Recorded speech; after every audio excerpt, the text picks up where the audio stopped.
Bonjour violoniste, aujourd'hui je viens avec un cours de théorie et solfège et je voudrais faire un cours assez simple sur la façon dont nous les musiciens on lit une partition.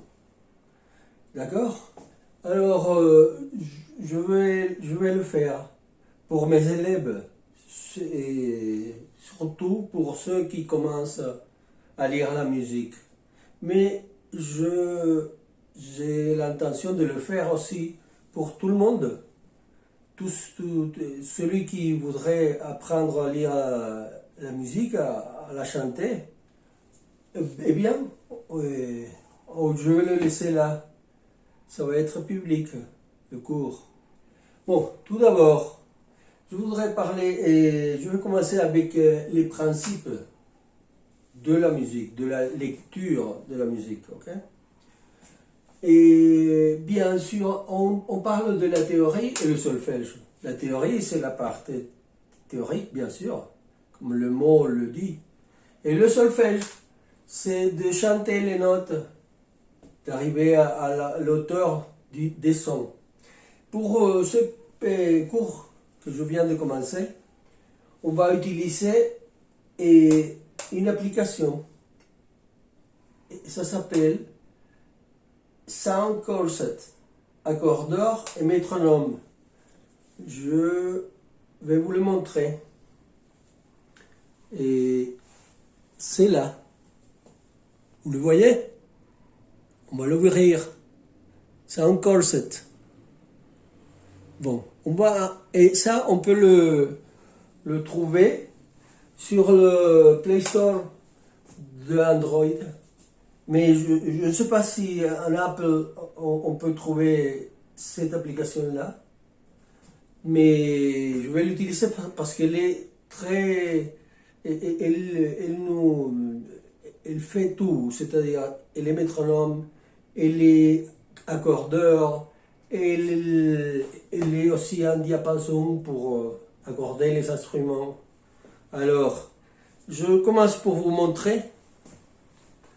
Lorsqu'elle ouvre, on a le métronome. Là, on peut monter la vitesse 90. Et on commence là à l'écouter. Vous voyez? Mais ceci, on peut, par exemple, si on prend 60, voilà, 60, et on écoute le rythme, la pulsation, le battement, si on l'écoute, on peut arrêter le son ici, et on commence à le faire sur le tambour.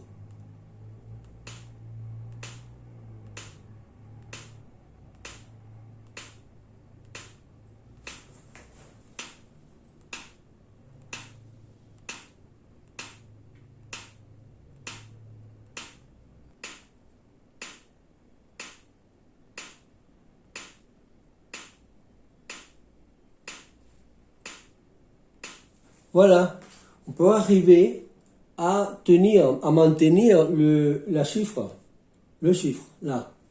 D'accord? C'est une façon d'arriver à avoir la pulsation. Alors, on va parler un moment sur la pulsation, le battement. Et on peut parler de trois façons de voir l'écoute. L'écoute rythmique, l'écoute mélodique et l'écoute harmonique. L'écoute rythmique, c'est, bien sûr, ça parle du rythme. Les pulsations qui sont dans la vie courante, si on regarde une montre, on peut regarder qu'il y a une pulsation. Le second, ça marche à une vitesse tout le temps pareil, ça ne change pas. Et s'il y a des gouttes qui tombent, le cœur, ça va à une certaine vitesse. Et même dans les animaux, la grenouille, ça fait un rythme aussi. Ok? Bon, alors le rythme, c'est ça a à voir avec la vitesse. Ok? Et l'écoute mélodique, ça parle de l'auteur des sons. On peut trouver des auteurs qui sont aigus et des sons qui sont graves. Je vous le montre sur mon violon. Voilà. On peut avoir un son grave. On peut monter. On peut continuer à monter. On continue à monter.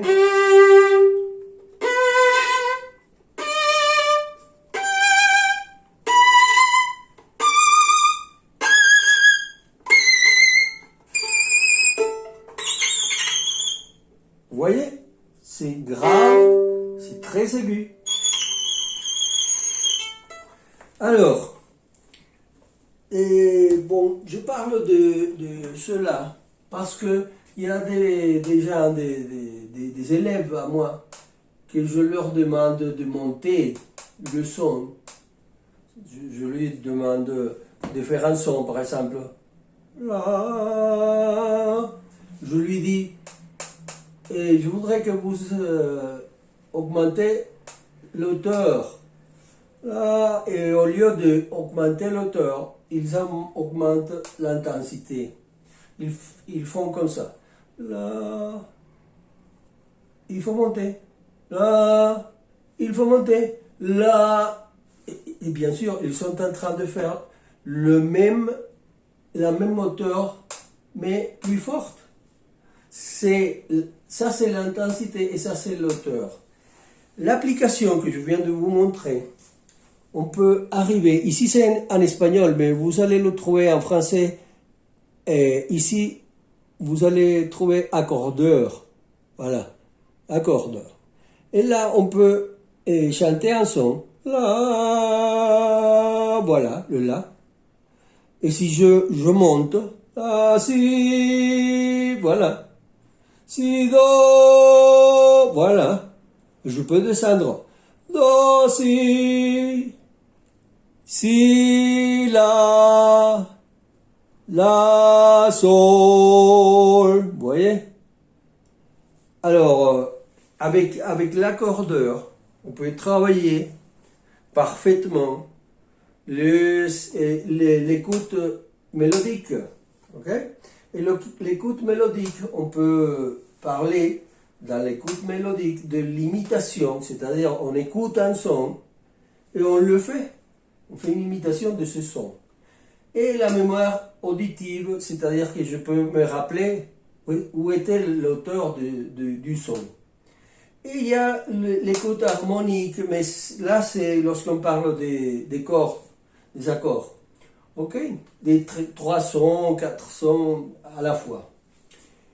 Bon, et on va commencer à parler des symboles pour bien lire la musique. Le premier symbole que duquel je voudrais vous parler, c'est la portée. La portée, dans la portée, on a 5 lignes, voilà, et 4 interlignes. On peut parler des interlignes ou des espaces. Et dans la musique, on parle d'interlignes. Et là, j'ai mis quelques notes. Voilà, vous voyez, des notes. Mais j'ai fait ça exprès pour vous montrer qu'ici, on ne peut pas parler d'auteur. Parce qu'il n'y a pas des noms, les notes qui sont là. Et elles ne sont pas des noms encore. Parce qu'il n'y a pas une clé là. Ok?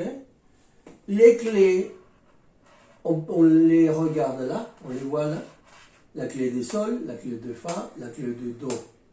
En français, on dit do, mais on peut dire aussi ut. D'accord? Alors, on va le noter ici, do, ut. Voilà. Dans ce cours, je vais utiliser seulement la clé de sol. Et la clé de sol sur la deuxième ligne. Si vous voyez bien, elle commence ici, dans un point. On fait on fait la marche comme ça, et on descend, et on finit ici. Ok? Et avec ce point, cette deuxième ligne, elle va s'appeler sol, parce que la clé s'appelle sol. On compte les lignes d'en bas en haut, c'est-à-dire 1, 2, 3, 4, 5. La quatrième ligne. Et les interlignes, on les compte pareil, d'en bas en haut. Première interligne, troisième interligne. D'accord? On va venir ici. Après qu'on a mis la clé de sol, toutes ces notes-là, elles ont pris un nom. Et le voilà. Je l'ai mis en rouge là. La clé de sol en deuxième ligne donne son nom à la deuxième ligne. C'est pour ça que cette note-là s'appelle sol. Et si on va, tout d'abord, il faut apprendre par cœur les noms des notes. C'est-à-dire do, ré, mi, fa, sol, la, si. Ça, c'est très important. Et lorsqu'on finit là, le si, on peut ajouter, une autre gamme là. C'est-à-dire do, ré, mi, fa, sol, la, si, do, ré, mi, fa, sol, la, si, do, ré, mi, fa, sol, la, si. Mais ceci, on peut faire le contraire. En descendant, on peut dire si, la, sol, fa, mi, ré, do, si, la, sol, fa, mi, ré, do, si, la, sol, fa, mi, ré, do. D'accord? Je voudrais que je demande à mes élèves, parce que ça c'est très important, de pouvoir faire deux séries de gammes à partir de n'importe quelle note là. C'est-à-dire, si je prends le ré, deux séries en ascendant, en montant, ça donnerait ré, mi, fa, sol, la, si, do, ré, mi, fa, sol, la, si, do, ré. Si je le prends de fa, sol, la, si, do, ré, mi, fa, sol, la, si, do, ré, mi, fa. Et si je prends des notes et je descends, je peux prendre le sol, fa, mi, ré, do, si, la, sol, fa, mi, ré, do, si. Je peux prendre le ré, do, si, la, sol, fa, mi, ré, do, si, la, sol, fa, mi, ré. Ça, c'est très important de le travailler. D'accord? Aussi, il faut travailler le nombre des lignes avec la clé des sols en deuxième ligne et les interlignes. Voilà. Ici, c'est mi. Ici, c'est sol, bien sûr, parce que c'est mi, fa, l'espace, on a rien mis là, fa, sol, le voilà, l'espace là, si on le regarde de cette façon, mi, fa, sol, la, si, do, ré, mi, fa. Et voyez bien que le fa, cinquième ligne, a le même nom que le fa, première interligne. Ça s'appelle une octave. Il y a 8 sons entre le fa et le fa. D'accord? Bon, voilà. Bon, j'ai oublié de vous dire que j'ai mis là Albert Einstein parce que lui, il a parlé de la relativité. Et ça, j'aime beaucoup la relativité. La musique, je pense que dans la musique, il y a la relativité. Parce que ce son-là, cette note, elle s'appelle sol parce qu'on a mis la clé de sol en deuxième ligne. Mais la clé de sol, on peut la mettre sur la première ligne. Et ça va donner une autre chose. Parce que si on met la clé de sol en première ligne, la première ligne va s'appeler sol. Parce que ce petit point-là, il va venir là. Et cette note-là, cette ligne-là, va s'appeler sol. Alors ça va donner sol, la, si. Ça va devenir un si et pas un sol. Et c'est pour ça que j'ai apporté cette dessin de Einstein. Parce que c'est relatif. Ça va dépendre de ce que vous allez mettre comme clé. Si on met la clé de do en troisième ligne, ça va être un do. Do, si, la, ça va devenir un la.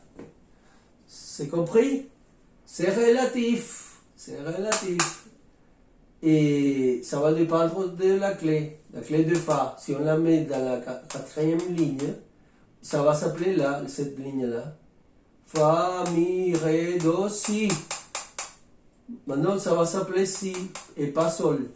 Avec la clé de fa en quatrième ligne. Mais on va travailler dans ce cours-ci avec la clé de sol en deuxième ligne.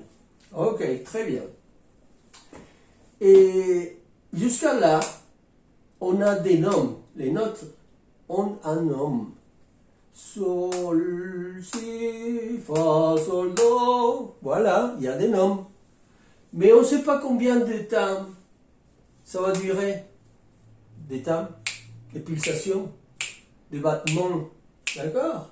On ne sait pas parce qu'il n'y a rien écrit à propos du rythme. Ok? Et alors, on vient ici, chiffrage des mesures. Le chiffrage des mesures. Le chiffrage des mesures, on le fait avec deux chiffres. Un chiffre en haut et un chiffre en bas. Là, on a mis 4, 4. Revenons ici. Le 4, 4, on peut l'écrire aussi avec la lettre C. Voilà, c'est abrégé, le 4, 4. Et les chiffres ont une signification, comme celui-ci. La chiffre d'un an va nous dire quel est le nombre de temps de la mesure. Une mesure, c'est une espèce d'unité qu'on utilise nous les musiciens. Une mesure commence au début de la portée et jusqu'à la ligne, à la barre des mesures. Okay? Et on peut écrire une barre de mesure ici et une autre ici. Mais il faut compléter les temps. S'il y a 4 temps, bon, on doit compléter 4 temps. On ferme avec la barre des mesures. On met 4 temps encore et on ferme et on continue à écrire la musique comme ça. Et revenons ici. Et tout ça, c'est des conventions. Et les gens sont mis d'accord sur qu'est-ce qu'on allait prendre pour accorder les instruments, l'orchestre. On a pris le La à 440 Hz. D'accord? Si on prend l'application que je viens de vous montrer, on l'ouvre et on prend là, le diapason, voilà, et on met le La, le La c'est le A, et là c'est à 440 Hz, ça c'est le La. Mais ça c'est une convention. Avant on prenait pas 440, on accordait à 328, 358, mais on s'est mis d'accord. Aujourd'hui, on prend le 440. Et la vitesse sur le métronome, si on met, lorsque je suis sur l'accordeur, si je touche là, la chiffre, je reviens au métronome. Ce chiffre-là, 60, ça veut dire que ça va sonner 60 fois par minute. D'accord? Alors, ça, c'est la vitesse du seconde. Voilà. Alors, le seconde, c'est 60 fois par minute. Et si vous regardez là, cette vitesse, on a mis là pour le larghetto. Les vitesses, on les nomme en italien. Des fois, il y a des noms en français. D'accord? Des fois, il y a des noms en allemand. Ok, très bien. Et on a parlé de l'écoute rythmique. On a parlé un peu de l'écoute mélodique. On va revenir ici. La distance la plus petite dans la musique occidentale, c'est le demi-ton. Et le ton, et pour avoir un ton, on doit avoir 2 demi-tons. Okay? Je vous le montre ici sur le piano. Voilà, un petit piano. Si vous voyez qu'il y a ici la blanche, entre la blanche et l'autre blanche, la touche blanche, il y a une touche noire. C'est parce qu'il y a un ton. Parce qu'il y a un demi-ton là et un demi-ton là. 2 demi-tons, ça donne un ton. Et c'est pareil, ici, on a un demi-ton, c'est un ton ici. Mais ici, vous regardez, il n'y a pas de touche noire.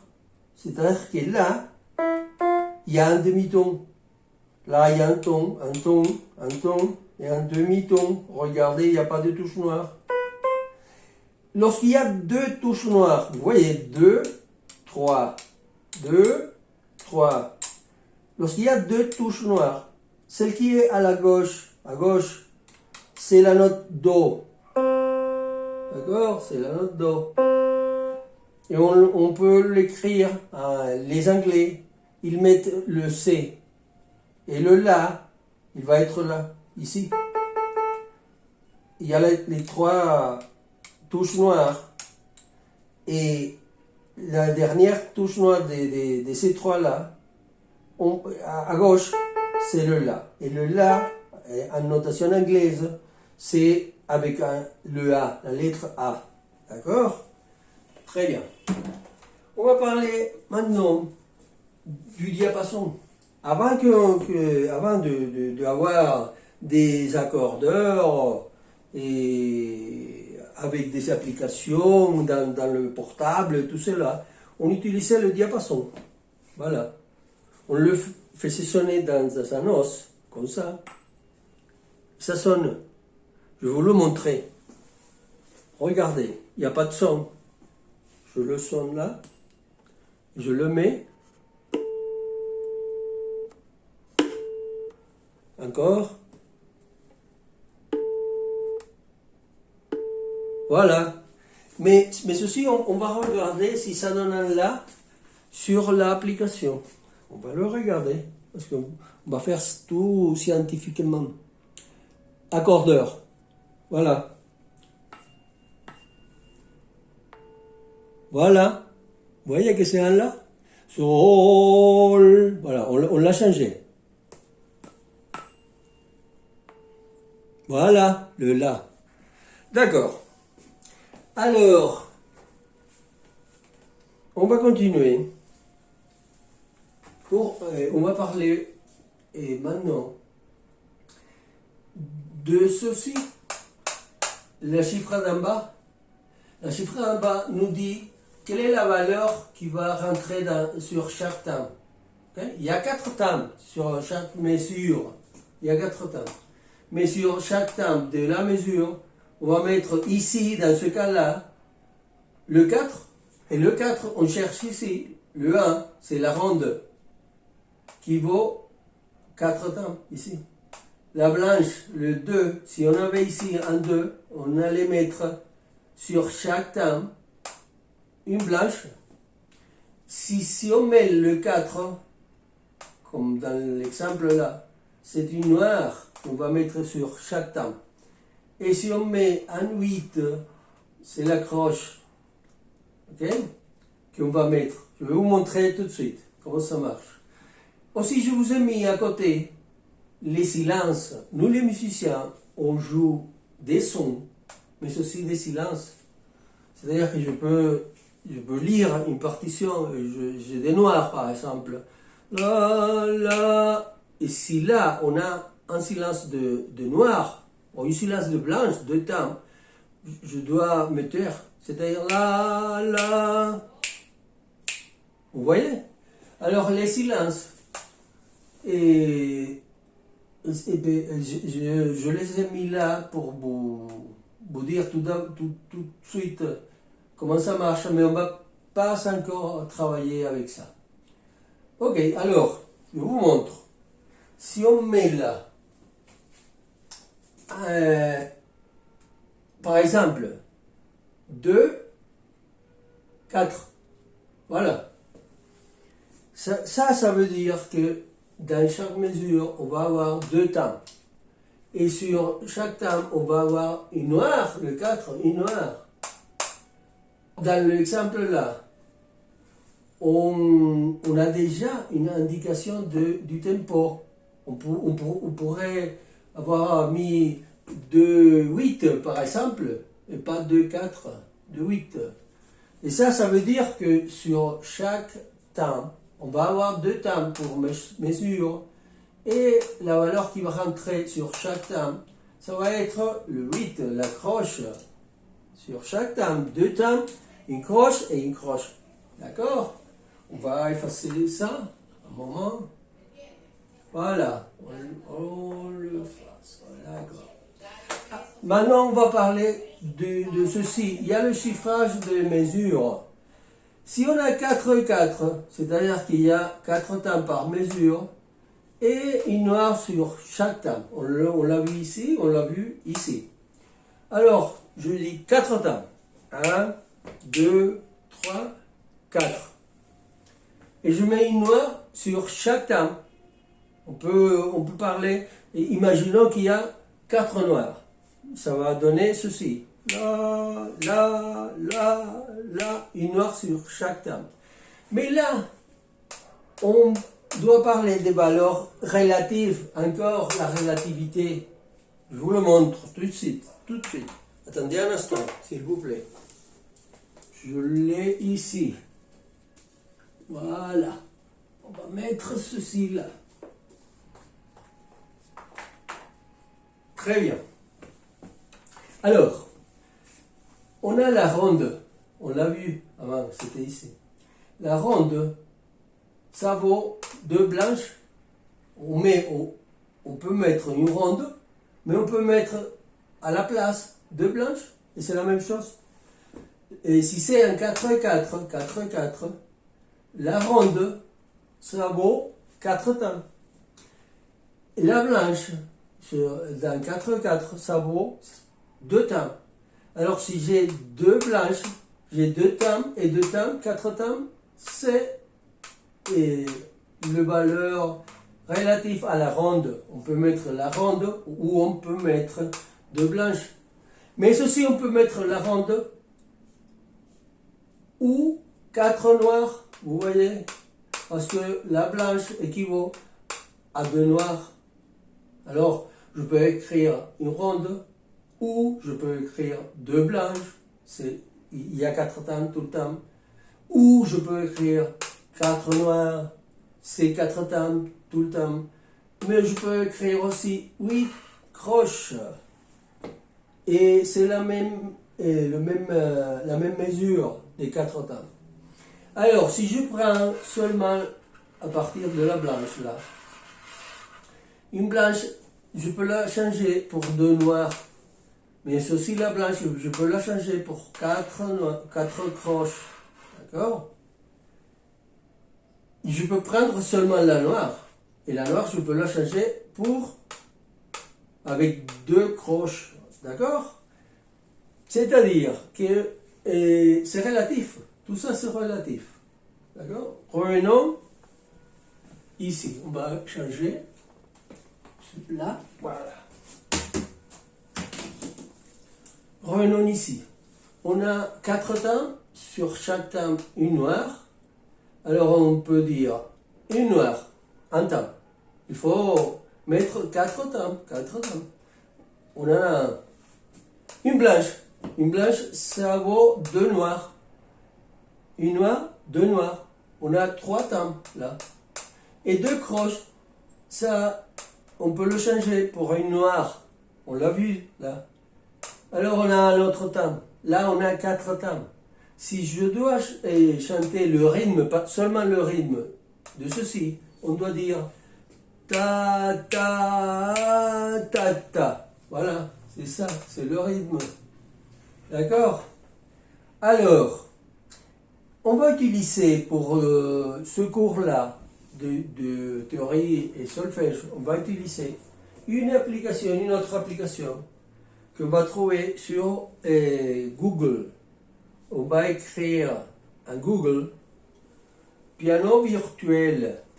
Voilà. Et on va taper sur la première page qui va apparaître là. Et on va trouver un piano. Voilà. C'est ça. Musique.com, FR, piano. Ça s'écoute. Voilà. On va utiliser ce piano pour travailler.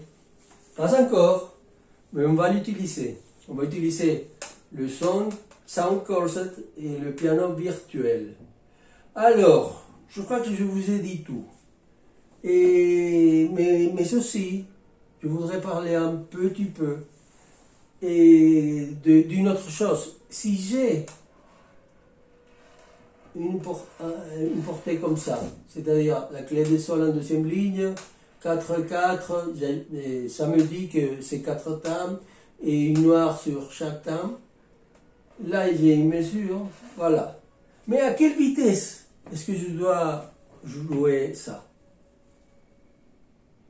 Là, les notes ont un nom, parce que la clé leur donne les noms, les notes. On a une indication du tempo, voilà, 4-4. On sait combien de temps on va trouver sur la mesure, et on sait qu'est-ce qu'on va mettre sur chaque temps. Mais on ne sait pas à quelle vitesse on doit la jouer. On ne sait pas. Alors, c'est là qu'on commence à écrire des indications au-dessus de la portée. Par exemple, là, on a mis Adagio non troppo. On pourrait tout simplement écrire jusque là. Allegro Adagio non troppo. On cherche sur l'application et on va trouver qu'il y a des chiffres et pour l'Adagio. On le cherche là. Regardez. Là, on a l'arghetto. Si je descends, l'argot. Si je descends, grave. Si je monte, l'argot. L'arghetto adagio. Vous voyez? Voilà, vous voyez? 72. Et adagio. Mais lui, il veut l'adagio à partir de 66 jusqu'à 69. On le cherche ici. 66. 66. Il veut ça. Vous voyez? C'est-à-dire que là, on peut dire à quelle vitesse on va jouer ça. Vous voyez, là, on ne sait rien, on ne sait rien. On ne sait pas quel est le nom de ces sons, de ces notes. On ne sait pas le nom. On ne sait pas à quelle hauteur. On ne sait pas à quelle vitesse. On ne sait rien là. Là, on commence à savoir quelque chose. On a des noms, des notes. Sol, si, fa, sol, la. Parfait. Mais on ne sait pas à quelle vitesse. On ne sait pas si cette blanche, on va la jouer, la valeur va être 2 timbres, on ne sait pas si c'est 1 timbre, on ne sait pas si c'est 4 timbres, parce qu'il n'y a rien écrit là. Là, on met le chiffrage des mesures, 4-4, et là, on sait que la noire va rentrer sur un timbre. Et on sait les nombres des notes. Très bien. Là, on peut la chanter, mais je ne sais pas à quelle vitesse. Je peux la chanter. La, fa. Je peux la chanter la, fa, do, si. Mais je peux la chanter aussi la, fa, do, si. On ne sait pas. Mais là, on sait à quelle vitesse on va jouer. Et ça, c'est très important. Bon, alors, je voudrais que vous... il y a beaucoup d'informations là, mais beaucoup. Il faut apprendre par cœur les noms des notes. On doit pouvoir arriver à faire 2 séries de gammes, en montant et en descendant. Ok? Très vite. On doit prendre les noms des notes dans la clé de sol en deuxième ligne. Ça, il faut l'apprendre par cœur. Il faut apprendre ceci. Pas les silences, pas encore.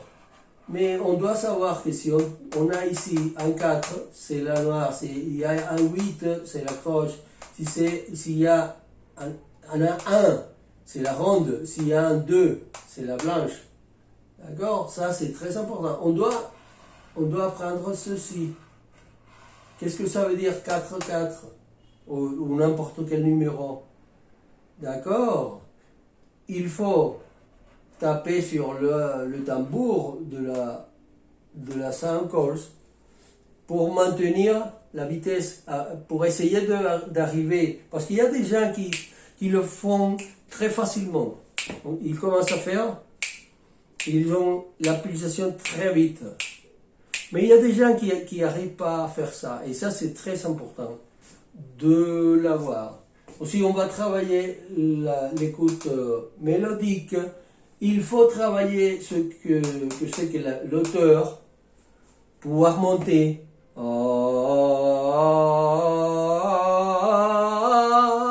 Descendre.